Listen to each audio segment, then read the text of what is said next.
ਰਿਹਾ ਵਾਂ, ਆਪਣੇ ਕੋਲੋਂ ਕੁਝ ਨਹੀਂ ਕਰ ਰਿਹਾ। मैं सिर्फ उत्थे मेहनत करना वा ते अल्लाह ताला मेरी मेहनत च बड़ा इजाफा करता वा, मैनू बहुत ही देता है। न्यूयॉर्क शहर च मैं रहना वा और है मैं एक टैक्सी ड्राइवर हाँ। ये नहीं कि भाई कोई मेरा कोई बिजनेस है उत्थे या कोई मेरी प्रॉपर्टी या मैनू बड़े रेंट आते हैं, कोई नहीं। मैं 12-14 घंटे रोज़ टैक्सी चलाना वा और ओहदे नाल सारा सिलसिला चला रहा वा। मेरी बड़ी ख्वाहिश सी मैं जलालपुर जट्टां दी आवाम वास्ते, गरीब लोगों से, सफेदपोश लोगों से एक ऐसा यूनिट तैयार करा जिहदे फ्री दवाई मिले, फ्री डॉक्टर मिलन और लोगों के फ्री टेस्ट भी हो। मैं तकरीबन 35 लाख रुपया ला के लैब बनाई है। मेरे को एक मशीन शॉर्ट है जिन्होंने CBC बोलते हैं, CBC वो तकरीबन 9 तो 10 लाख की आती है। वो भी इंशाल्लाह जलालपुर जट्टां दे लोग शायद साहब बड़े अच्छे ने, काम भी करते हैं अपने अपने जगह ते, अपने अपने प्लेटफार्म ते, सारे सोशल वर्कर ने सारे। लेकिन जी तुसी काविश की है माशाल्लाह बहुत वड्डी है। अपनी नवैया का एक बहुत अच्छा कारनामा तुसीं कीता है। असी शहर वाले भी चाहांगे कि तुहाडे नाल मिल के जिथे साडी हेल्प की जरूरत हो, हेल्प सिर्फ पैसों की होंदी भी नहीं दे सकते। पैसे तो बड़े लोगों को ने, पैसे लगाते भी ने, मैं भी लगाता होवांगा, आजिज साहब बैठे ने, मलक साहब बैठे ने। पैसे के नाल मेहनत की भी जरूरत है। मैं ये अदारा अज तो 20 साल पहले बनाया।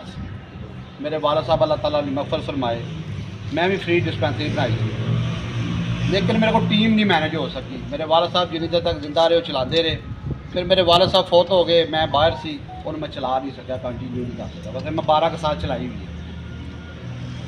एक तो मेरे हमसाए ने, मेरे लिए तो बड़ी ज़्यादा खुशी की बात है। अल्लाह ना करे कोई एमरजेंसी हो जाए तो मेरे बिल्कुल नाल हमसाए भी ने। शायद साहब साड़ी तरफों, मेरे शहर की तरफों किसी किस्म की खिदमत की जरूरत हो, असी एनी टाइम हाजिर हाँ, एनी टाइम हाजिर हाँ। और असी दुआ गो अल्लाह ताला ये बरकत है। मैं शायद साहब नूं इन्हां दी सारी टीम नूं बहुत बहुत मुबारकबाद पेश करना कि इन्हां ने जिहड़ा जलालपुर जट्टां दी आवाम वास्ते ए फ्री हॉस्पिटल बनाया।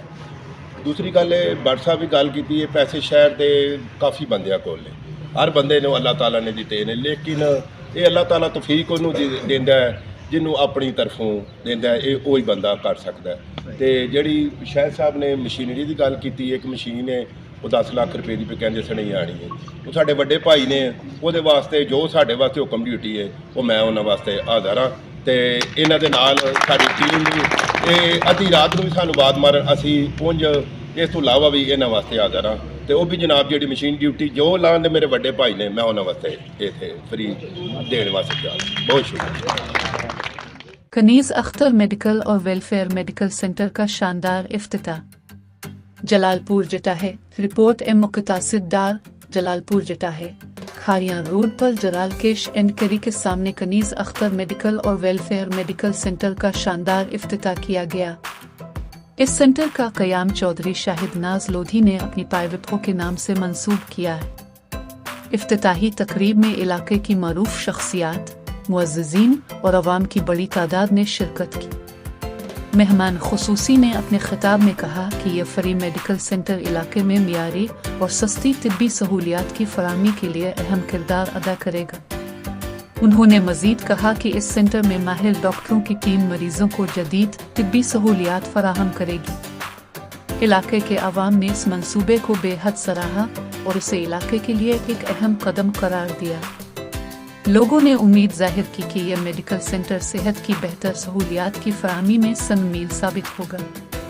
तकरीब के इख्तिताम पर इज्तिमाई दुआ की गई, जिसमें इस सेंटर की कामयाबी और इलाके की तरक्की के लिए दुआ की गई।